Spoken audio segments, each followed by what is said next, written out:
বিসমিল্লাহির রহমানির রহিম। আজকে এই শুভ দিবসে জাহাঙ্গীরনগর বিশ্ববিদ্যালয়ের জুলাই স্মৃতি সড়ক উদ্বোধনের এই আয়োজিত অনুষ্ঠানে সম্মানিত বিশ্ববিদ্যালয়ের উপাচার্য, উপ-উপাচার্য, ট্রেজারার মহোদয়, সম্মানিত শিক্ষকবৃন্দ এবং আগত সকল উপস্থিতি, আসসালামু আলাইকুম। আসলে আমি একটু আগে চিন্তা করছিলাম, বাংলাদেশ এমন একটা দেশ যে শুধু ইতিহাস রচনা করতে পারে। একত্রে আমরা শুধু ভাষার জন্য, পৃথিবীতে আর কোনো জাতি আছে কিনা জানি না, শুধু ভাষার জন্য 52তে আমরা সংগ্রাম করে শহীদ হয়েছি। 21 ফেব্রুয়ারি যেমন একটা শহীদ দিবস, এই 16 জুলাইও একটা শহীদদের স্মরণের একটা শোক দিবস। যেই বাঙালি জাতি, ছাত্র জনতা সংগ্রাম করে আত্মাহুতি দিয়ে নতুন বাংলাদেশ অর্জন করেছে।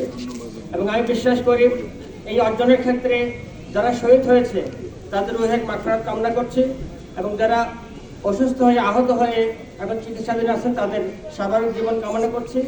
এবং সেই ক্ষেত্রে স্মরণ করছি এই আন্দোলনের অন্যতম প্রধান চালিকা শক্তি ছিল, আমি বিশ্বাস করি, জাহাঙ্গীরনগর বিশ্ববিদ্যালয়। আমি দেখেছি এবং ঢাকার রাজপথে যে আন্দোলন হতো, ঢাকা বিশ্ববিদ্যালয় থাকা আরম্ভ করে সবাই অপেক্ষা করতে জাহাঙ্গীরনগর কর্মসূচি দেওয়া হচ্ছে।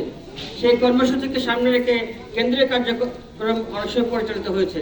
সুতরাং জাহাঙ্গীরনগর বিশ্ববিদ্যালয়ের শিক্ষক, ছাত্র, কর্মকর্তা, কর্মচারী সবাই একত্রিত হয়ে যে অন্যায়ের বিরুদ্ধে, স্বৈরাচারের বিরুদ্ধে সংগ্রাম করেছে, আত্মাহুতি দিয়েছে, এবং তাদেরকে স্মরণ করে কৃতজ্ঞতা জানাচ্ছি। এবং সেই প্রেক্ষিতে আমরা নতুন বাংলাদেশ পেয়েছি।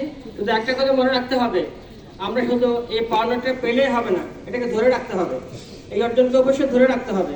এবং নতুন দায়িত্ব আমরা পেয়েছি, বিশ্ববিদ্যালয়ের আমাদের দায়িত্ব কর্তব্য আছে।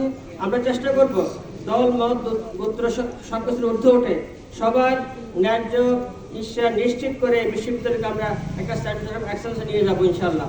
এবং একই সাথে আমরা এই দেশকে করার জন্য শপথ গ্রহণ করব। আমি কথা বাড়াতে চাই না, শুধু এটুকু বলি যে এই বিশ্ববিদ্যালয় অগ্রগতি লাভ করুক, যে উদ্দেশ্যে এই সংগ্রাম করা হয়েছে, ছাত্র শিক্ষক জনতা আত্মাহুতি দিয়েছে, সেই সার্থক হোক। আমরা যেটা ভুলে না যাই, আমরা সেটার ভিতরে ধারণ করি। যদি আমরা সে অন্তরে ধারণ করতে পারি, ইনশাআল্লাহ ভবিষ্যতে আমরা এই দেশকে আগে এগিয়ে নিতে পারবো। এখানে উপস্থিত